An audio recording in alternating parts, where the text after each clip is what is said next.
நாகாஸ் media. இன்னைக்கு நம்மளுடைய சேனல்ல ஒரு சூப்பரான வீடியோ தான் பார்க்க போறோம். என்னன்னா எனக்கு கால் பண்ற நிறைய சிஸ்டர் கேட்கறது, எப்போ பார்த்தாலும் வேலை பார்த்துட்டே இருக்கீங்களே, அதாவது காலையில வந்து உங்களுக்கு குழந்தைங்கள ஸ்கூலுக்கு அனுப்பணும், அடுத்து அங்கேருந்து இங்கே கிளம்பி நீங்கள் ஆஃபீஸ்க்கு வர்றீங்க, ஆஃபீஸில் எல்லா வேலையும் முடிச்சுட்டு வீட்டுக்கு போய் திருப்பி வேலையை பார்க்கணும், இதுக்கு நடுவில் புது புது ப்ராடக்ட் லான்ச் பண்ணுறீங்க, உங்களுக்கெல்லாம் டயர்டே ஆகாத, எப்படி இப்படி நீங்கள் ஆக்டிவாக இருக்கீங்க அப்படின்னு நிறைய ஃப்ரெண்ட்ஸ் கேட்குறாங்க. இதுக்கு வந்து நான் பதில் உங்களுக்கு சொல்கிறேன். அதுக்கு முன்னாடி இங்கே பார்த்தீங்கன்னா நம்மளுடைய சூப்பராக இருக்குல்ல பார்க்குறதுக்கு நம்மளோட சிறுதானியங்கள், இது பார்த்தீங்கன்னா 100 கிலோ வெயிட் லாஸ் பவுடர் அரைக்கிறதுக்காக வரிசை இதை நம்ம ஆற வச்சுட்டு இருக்கோம். நிறைய ஃப்ரெண்ட்ஸ்க்கு ஒரு டவுட் இருக்குது, weight loss powder super fast ரெண்டுமே யூஸ் பண்ணணுமா அப்படின்னு சொல்லி. ரெண்டுமே தான் நிறைய ஃப்ரெண்ட்ஸ் யூஸ் பண்ணுறாங்க. இதை யூஸ் பண்ணும்போது பார்த்தீங்கன்னா நாள் முழுக்க ஃபஸ்ட்டு நம்மளுக்கு வெயிட் லாஸே பண்ணாலும் எனர்ஜியாக இருப்போம், நம்மளுடைய எனர்ஜி வந்து குறையவே குறையாது. இன்னொன்று வந்து நல்ல ஆரோக்கியமாக ஃபாஸ்ட்டாக நம்ம வெயிட் லாஸ் பண்ணலாம். இப்போ ஒரு சிஸ்டர் எனக்கு வாய்ஸ் அமைச்சிருக்காங்க, அந்த வாய்ஸை நீங்கள் கேளுங்க. 15 கிலோ வெயிட் லாஸ் பண்ணியிருக்காங்க, கேட்டுக்குவாங்க. ஹாய் அபிகா, நாங்கள் இப்போ ஃபஸ்ட்டு என்னோட ப்ராடக்ட் வந்து பார்த்தீங்கன்னா ஃபஸ்ட்டு வாங்கின ப்ராடக்ட் வந்து வெயிட் லாஸ் பவுடர் தான். 2 மந்த்தாக நான் யூஸ் பண்ணிட்டு இருக்கேன். செம்ம ரிசல்ட் அபிகா, ரொம்ப நன்றி. இன்னும் நிறைய டெவலப் பண்ணணும், இந்த மாதிரி நேச்சுரலான ப்ராடக்ட் வந்து நிறைய நீங்கள் லான்ச் பண்ணணும். வெயிட் லாஸ் பார்த்தீங்கன்னா இப்போ 75லேருந்து 60 இருக்கேன். எல்லாருமே பார்த்து கேட்குறாங்க, வெயிட் லாஸ் சூப்பராக வெயிட் லாஸ் பண்ணிட்டு என்ன சாப்பிட்டு இருக்குன்னு எல்லாருமே கேட்குறாங்க. எங்கள் அக்காவுக்கும் நான் லான்ச் பண்ணி நான் வாங்கி கொடுத்தேன், அப்புறம் எங்கள் அண்ணாவுக்கும் நான் வாங்கி கொடுத்தேன். செம்ம ரிசல்ட் அபிகா. ஹேர் அவங்களுடைய சிஸ்டர் அவங்களுடைய பிரதர் எல்லாருமே வெயிட் லாஸ் பவுடர் யூஸ் பண்ணியிருக்காங்க. அடுத்து பார்த்தீங்கன்னா ஹேர் ஆயில் பற்றியுமே ரிவ்யூ கொடுத்துருந்தாங்க. ஹேர் வந்து முடி கொட்டலை, எனக்கு பேபி ஹேர் நிறைய க்ரோத் ஆகுது அப்படின்னு சொல்லி. ஸோ இந்த மாதிரி வந்து நம்மளுடைய எல்லா ப்ராடக்ட் பற்றியுமே எல்லாருமே பார்த்தீங்கன்னா ரிவ்யூ கொடுப்பாங்க. கால்சியம் அண்ட் அயன் பவுடர்லாம் பார்த்தீங்கன்னா கழுத்து வலி போயிடுச்சு, இடுப்பு வலி போயிடுச்சு, இந்த மாதிரி ஒரு சிலர் பார்த்தீங்கன்னா பாத வலி, அதிக நேரம் நிற்கிறதுனால அந்த பாத வலி வருது அப்படின்னு அவங்க என்ன பண்ணுவாங்கன்னா வெயிட் லாஸும் சூப்பர் ஃபாஸ்ட்டு, அப்புறம் வந்து நம்மளுடைய கால்சியம் இது எல்லாமே யூஸ் பண்ணுவாங்க. வெயிட்டும் குறையுது, ரொம்ப எனர்ஜியே இந்த வலியும் இல்லை. ஒரு சிஸ்டர்லாம் சொல்லியிருந்தாங்க, தோப்பு கரணம் மொதல் 1 தான் போடுவேன், இப்போ நிறைய போடுறேன் அப்படின்னு சொல்லி. ஸோ அந்த அளவுக்கு எல்லா ப்ராடக்ட்டுமே பார்த்தீங்கன்னா சிறுதானியங்கள், அப்புறம் ஹேர் ஆயில்லாம் சன்லைட்டில் ப்ராசஸ் பண்ணுறது. நம்மளுடைய ப்ராடக்ட் பற்றி எதனா டீட்டெயில் வேணும் அப்படின்னா எனக்கு நீங்கள் கால் பண்ணி டீட்டெயில் தெரிஞ்சுக்கிட்டு வாங்கிக்கலாம். நான் கான்டாக்ட் நம்பர் கொடுக்குறேன், என்னென்ன ப்ராடக்ட் இருக்குன்னு லிஸ்ட்டும் உங்களுக்கு கமெண்ட்டில் பின் பண்ணுறேன். இப்போ இந்த கேள்வி, ஸோ இந்த கேள்வி பார்த்தீங்கன்னா நிறைய ஃப்ரெண்ட்ஸ் என்கிட்ட கேட்குறீங்க, எப்படி இவ்வளோ சுறுசுறுப்பாக இருக்கீங்க, இவ்வளோ வேலைகளை எப்படி சமாளிக்கிறீங்க அப்படின்னு சொல்லி. எனக்கும் டயர்ட்னஸ் இருக்கும் தான், டயர்ட் இல்லாமலாம் இருக்கவே இருக்காது. ஆனால் அதெல்லாம் எப்படி வந்து அதை தாண்டி அடுத்தடுத்த விஷயங்களை எப்படி நம்ம கிராஸ் பண்ணி போகிறதுனா, ஃபஸ்ட்டு ஒரு விஷயம் நானும் மையம் அடிக்கடி பேசிக்குவோம், நம்மளுக்கு வந்து டயர்டு எந்த விஷயங்கள் இருந்தாலுமே ஆனால் உழைக்கிற வயசு இதுதான், சம்பாதிச்சு நம்ம வந்து சேஃப்டி பண்ண வேண்டிய வயசு இதுதான். சாதிக்கிறதுக்கு வந்து எந்த வயசுல வேணாலும் சாதிக்கலாம், நம்மளுடைய மனசு வந்து எப்போவுமே இளமையாக தான் இருக்கும். ஆனால் இந்த உடம்பு அப்படிங்கிறது வந்து ஒரு குறிப்பிட்ட வயசுக்கு அப்புறமா பார்த்தீங்கன்னா நம்மளுக்கே வந்து இளமையில் நம்ம வேலை பார்க்கல, சேர்த்து வைக்கல, இப்போ என்ன அதுன்னு அந்த உடம்பு ஒரு டயர்ட்னஸ் அப்போ கொடுத்துடும். அதனால் வந்து நம்மளுக்கு வயசு இருக்கும்போதே நம்ம சம்பாதிச்சு சேமிப்பு அப்படின்றது ஒன்று வச்சுக்கணும். அப்போ தான் நம்மளுடைய முதுமையில் நம்ம சந்தோஷமாக இருக்க முடியும். அதனால் வந்து இளமை காலங்கள் எல்லாத்துலேயுமே நம்ம வந்து என்ஜாய் பண்ண முடியல, வெளியில் போக முடியல, வெளில இது பண்ண முடியல அப்படின்னு சொல்லி நம்ம அதை வந்து அப்படி நம்ம நேரத்தை செலவு பண்ணோம் அப்படின்னா சம்பாதிக்கிறதுக்கான நேரத்தை நம்ம விட்டுருவோம்.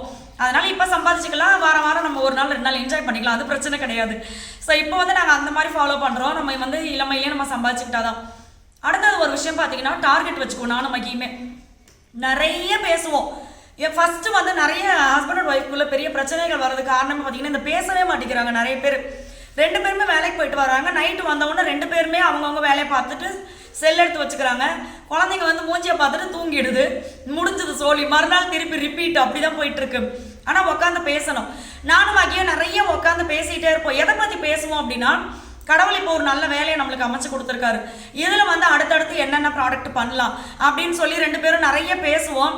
அதே மாதிரி டார்கெட் வச்சுக்குவோம், மகி இந்த ஒரு மாதத்தில் இந்த விஷயத்தை நம்ம செய்யணும், அடுத்து ஒரு 2 மாதத்தில் நம்ம ஒரு 4 ப்ராடக்டாவது லான்ச் பண்ணணும், அது எல்லாமே பார்த்தீங்கன்னா சக்ஸஸ்ஃபுல்லான ப்ராடக்டாக இருக்கணும்.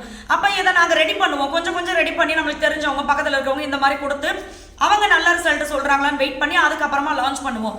ஸோ இந்த மாதிரி விஷயங்கள் எல்லாமே பார்த்தீங்கன்னா டார்கெட் வச்சுட்டு நம்ம பண்ணணும். இன்னொன்று பார்த்தீங்கன்னா தூக்கத்துக்கு அதிகமாக நம்ம வந்து நேரத்தை செலவு பண்ணோம் அப்படின்னா பொழப்பும் தூங்கி போயிடும். பெரியவங்களாம் சொல்லுவாங்க இப்படியே தூங்கிட்டே இருக்கும், பொழப்பும் தூங்கி போயிடும் அப்படின்னு சொல்லி. அது மாதிரி வந்து மகி கூட நைட்டில் வந்து அவங்க டேப்லெட் எடுப்பாங்க, சீக்கிரம் தூங்குவாங்க, நான் தூங்குங்க அப்படின்னு சொல்லிடுவேன். ஆனால் எனக்கு பார்த்தீங்கன்னா நேற்று நைட்டு கூட இவர்கிட்ட சொல்லி நான் இப்போ காலையில் புலம்புனேன், நேற்று நைட்டு கூட எனக்கு தூக்கமே வரமாட்டேங்குது. ஃபஸ்ட்டு தூக்கம் வராமல் என்னென்னா ஓகே அடுத்து நம்ம எந்த ப்ராடக்ட் பண்ணலாம், எதோட சேர்த்தா இப்படி ஒரு நல்ல ரிசல்ட் வரும், இந்த மாதிரி ஏதாவது ஒன்று யோசிச்சுட்டே இருப்பேன். எனக்குன்னு பார்த்தீங்கன்னா மகி வந்து ஒரு 3-4 டைரி கிட்ட வாங்கி கொடுத்துருக்காங்க. அதில் வந்து எழுதுவேன். இப்போ ஃபுட் ஐட்டம்ஸ்னால் அது ஒரு நோட்டு, ஆயில் ஐட்டம்ஸ்னால் அது ஒரு இது, வேறு ஏதாவது நம்மளுடைய ஸ்கின் கேர், இந்த பியூட்டி கேர் இந்த மாதிரினா அதுக்கு ஒரு இது. இந்த மாதிரி நம்ம போட்டு வச்சுட்டு அதில் எதை செய்யும் போது நம்மளுக்கு சக்ஸஸ் ஆகுதோ அதை வந்து லான்ச் பண்ணலாம் அப்படின்னு சொல்லி. ஸோ தூக்கத்துக்கு வந்து அதிகம் இது வந்து கொடுக்கறது கிடையாது. இன்னொன்று வந்து டைமிங் வந்து பிளான் பண்ணி வச்சுக்கணும். பிளான் பண்ணி பண்ணணும்னு சொல்கிற மாதிரி அது காமெடிக்கு சொன்னாலும் அதுதான் உண்மை. நீங்கள் வந்து இந்த டைமிங்குள்ளே இதை நம்ம செஞ்சிடணும். ஏன்னா எனக்கு தெரிஞ்ச அண்ணா கூட ஒருத்தவங்க சொல்லியிருந்தாங்க, நம்ம லேட்டாக எந்திரிச்சா கூட பிரச்சனை கிடையாது, ஆனால் எந்திரிச்ச உடனே சுறுசுறுப்பாக வேலையை பார்க்கணும் அப்படின்னு சொல்லி. நம்ம லேட்டாக எந்திரிச்சா தப்பு கிடையாது, எந்திரிச்ச உடனே சுறுசுறுப்பாக வேலை பார்க்கலாம். ஆனால் நீங்கள் சீக்கிரமாக எந்திரிச்சா தான் எக்ஸ்ட்ரா 2 வேலை பார்க்க முடியும். ஸோ அதை வந்து எப்போவுமே மைண்டில் வச்சுக்கணும். என்னென்னா நீங்கள் எழுந்திரிச்ச உடனே சுறுசுறுப்பாக உங்களுடைய பாஸ் பண்ண ஒரு நிமிஷம், சாரி ஃபோன் வைப்ரேட் ஆச்சு அதனால தான். ஸோ என்னென்னு பார்த்தீங்கன்னா நம்ம வந்து சீக்கிரம் எழுந்திரிக்கிறோமோ லேட்டாக எழுந்திரிக்கிறோமோ அது அவங்களுடைய நைட்டு நேரம் தூங்குறதை பொறுத்து இருக்குது. ஆனால் ஃபஸ்ட்டு சுறுசுறுப்பாக இருந்துக்கணும். அடுத்தடுத்த விஷயத்த நம்ம நோக்கி போயிட்டே இருக்கணும். இப்போ தானே எழுந்திரிச்சு அப்படின்னு உட்காந்திங்கன்னா அதுலேருந்து ஒரு டைம் வீணாக போகும் ஒன்று. இன்னொன்று பார்த்தீங்கன்னா ப்ரீ பிளானிங். நம்ம வந்து இப்போ நம்மளுக்கு காலையில் எழுந்த உடனே என்ன செய்யறதுன்னு நம்மளுக்கு ஃபஸ்ட்டு ஒரு குழப்பமாக இருக்குது அப்படின்னா முதல் நாளே நீங்கள் எழுதி வைங்க, எழுதி வச்சிருங்க. இத்தனை மணிலேருந்து இத்தனை மணிக்குள்ளே இந்த விஷயத்த முடிக்கணும். இன்னைக்கு அதாவது நாளைக்கு இந்த வேலையெல்லாம் செய்ய போறோம். இல்ல இதை வந்து பார்க்கும்போது என்னன்னா ஒரு 4-5 நாளைக்கு நமக்கே கொஞ்சம் கஷ்டமா தான் இருக்கும் அதை ஃபாலோ பண்றது. அதை நீங்க வந்து அடுத்து நம்ம என்ன செய்ய போறோம் நோட்ல பாரு, அடுத்து என்ன செய்ய போறோம் நோட்ல பாரு இப்படின்ற மாதிரி இருக்கும். ஆனா என்னன்னா ஒரு 4 நாளைக்கு ஒரு வாரத்துக்கு நீங்க இந்த மாதிரி ப்ரீ பிளானிங்கோட நீங்க ஒரு விஷயத்த பண்ணிட்டீங்கன்னா பழக்கத்துக்கு வந்துடும். ஸோ இந்த பழக்கத்துக்கு வந்த உடனே நீங்க அந்த நோட்டெல்லாம் தேவையில்லை, நம்மளுடைய காலும் நம்மளோட கையும் ஆட்டோமேட்டிக்கா அந்த விஷயத்த செய்ய போயிடும். அது ஒண்ணு. இன்னொன்று வந்து நீங்களே ஒரு கடமையை ஏற்படுத்தி வச்சுக்கோங்க. எனக்கு எந்த கடமையும் இல்லைன்னு நம்ம வந்து விடாம இப்போ நம்ம என்னென்னா நம்ம வீட்டில் நம்ம கூட யாருமே பிறக்கல, நம்மளுக்கு கடமை இல்லை அப்படின்னு நினைக்காம என்னென்ன இப்போ குழந்தை இனிமே தான் வரப்போகுது அப்படின்னா அவங்களாம் குழந்தை வந்ததுக்கப்புறம் பார்த்துக்கலாம் அப்படின்ற ஒரு இது அசால்ட்டு தன்னால இருக்கக்கூடாது. நம்மளே நம்மளுக்கு ஒரு கடமையை உருவாக்கிக்கணும். என்னென்னா ஒரு சீட்டு போடுறத சொல்கிறேன். இப்போ எங்களுக்கெல்லாம் பார்த்தீங்கன்னா நாங்களே உருவாக்கி விட்டது ஒரு விஷயம்னு பார்த்தீங்கன்னா இந்த வீடை வந்து நாங்களாம் நம்மளுக்கு இப்படி ஒரு வீடு வேணும் அப்படின்னு உருவாக்கிக்கிட்டோமா. இப்போ என்னன்னா அந்த கடமையை செய்யறதுக்காக நம்ம இன்னும் கொஞ்சம் அதிகமாக ஓடுவோம், இன்னும் கொஞ்சம் அதிகமாக உழைப்போம். இதனாலேயே நம்மளை வந்து ஒரு கடமையை வந்து உருவாக்கிக்கோங்க அப்படின்னு சொல்கிறேன். ஒரு நகை சீட்டு போடலாம். மாதம் நம்ம இந்த கொஞ்சம் கொஞ்சமாக போட்டால் நம்மளுக்கு 1 லட்சம் 2 லட்சம் மொத்தமாக கைக்கு வரும்ல. ஒரு 13 ஒரு மாதம் 13 மாதம் இந்த மாதிரி எனக்கு வருஷ கணக்கெல்லாம் தெரியல, அந்த மாதிரி சீட்டெல்லாம் இருக்குது. ஸோ அது மாதிரிலாம் நீங்கள் போடலாம். ஸோ இதெல்லாம் நீங்கள் வந்து யோசிக்கலாம், ஆமாம் இப்படி எதுக்கு ஓடி உழைக்கணும், இப்படியா கஷ்டப்படணும், இருக்கிறத வச்சுக்கிட்டு தின்னுட்டு கமெண்ட் இருக்கலாம்ல. ஒரு சிலர் கூட எனக்கு கமெண்ட்ல ஃபர்ஸ்ட்லாம் அனுப்பிச்சிருக்கீங்க, நீங்கள் இவ்வளோ பெரிய வீடு போட்டீங்க அதனால நீங்கள் ஓடி உழைக்க வேண்டியதாக இருக்குது அப்படின்னு சொல்லி. ஆனால் நீங்களே சொல்லுங்களேன், இந்த காலத்தில் வந்து யார் நம்மளுடைய குணத்துக்கு மதிப்பு கொடுக்குறா? ஃபஸ்ட்டு நம்ம வந்து நல்லவங்கன்னு நம்மளுக்கு தெரியும். ஆனால் இந்த நல்ல குணத்துக்கு மட்டுமே எல்லாமே கிடைச்சிருமா அப்படின்னா கிடைக்காது. எல்லாத்துக்குமே பணம் அப்படின்ற ஒரு விஷயம் வேணும்.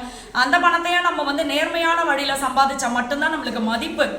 எப்படி இருந்து வேணாலும் நம்ம பணம் தானே, எப்படி இருந்து வேணாலும் நம்ம சம்பாதிச்சுக்கலாம் அப்படின்னா அதுக்கு மதிப்பும் கிடையாது.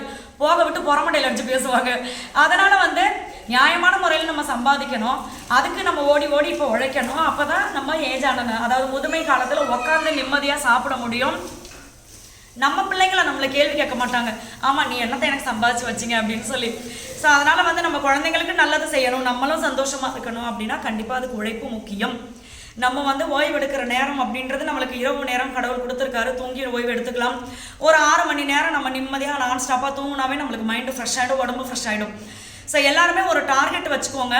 சுறுசுறுப்பாக இருக்கிறதுக்கு வந்து எதுவுமே நம்ம மாத்திரை மருந்து இதெல்லாம் நம்ம சாப்பிடணும் அப்படின்றதே அவசியம் கிடையாது. நம்மளுடைய வாழ்க்கையில் அடுத்தடுத்து ஒரு வேலைகளை நம்ம உருவாக்கி வச்சுக்கிட்டு இதை நான் செய்யணும்னு ஒரு டார்கெட் வச்சுக்கிட்டிங்கன்னா சுறுசுறுப்பு தானாக வரும். அவ்வளோதான். ஸோ இதுதான் நாங்கள் ஃபாலோ பண்ணுறது. என்கிட்ட கேட்ட ஃப்ரெண்ட்ஸ் என்னை பற்றி கேட்டதுனால இந்த விஷயத்த சொன்னேன். இது கண்டிப்பாக உங்களுக்கு யூஸ்ஃபுல்லாகவே இருக்கும். ஏன்னா நிறைய ஃப்ரெண்ட்ஸ் பார்த்தீங்கன்னா இந்த பிரம்ம முகூர்த்தம் பற்றி நான் வீடியோ அடிக்கடி போடுவேன். அதில் என்கிட்ட ஒரு சில ஃப்ரெண்ட்ஸ் இப்போ அடிக்கடி ஃபோன் பண்ணுறாங்க. என்னன்னா இந்த பிரம்ம முகூர்த்த நேர வழிபாடு வந்து நான் ஃபாலோ பண்ணி என் வீட்டில் பிரச்சனைகள் குறைஞ்சு போச்சு, பணம் வந்து கரெக்டாக வருது அப்படின்னு சொல்லி நிறைய நல்ல விஷயங்கள் நடக்குது. ஸோ இந்த வீடியோ உங்களுக்கு யூஸ்ஃபுல்லாக இருக்கும். இந்த வீடியோ உங்களுக்கு பிடிச்சிருந்தா உங்களுடைய ஃப்ரெண்ட்ஸ் அண்ட் ஃபேமிலி கூட ஷேர் பண்ணிக்கோங்க. அண்ட் மறக்காமல் நம்மளுடைய ப்ராடக்ட் வேணும் அப்படின்னா நீங்கள் டீட்டெயில் தெரிஞ்சுக்கிட்டுங்க, வாங்கி கால் பண்ணி டீட்டெயில் தெரிஞ்சுட்டு வாங்கிக்கோங்க. எல்லா ஃப்ரெண்ட்ஸ்க்குமே நன்றி, பாய்.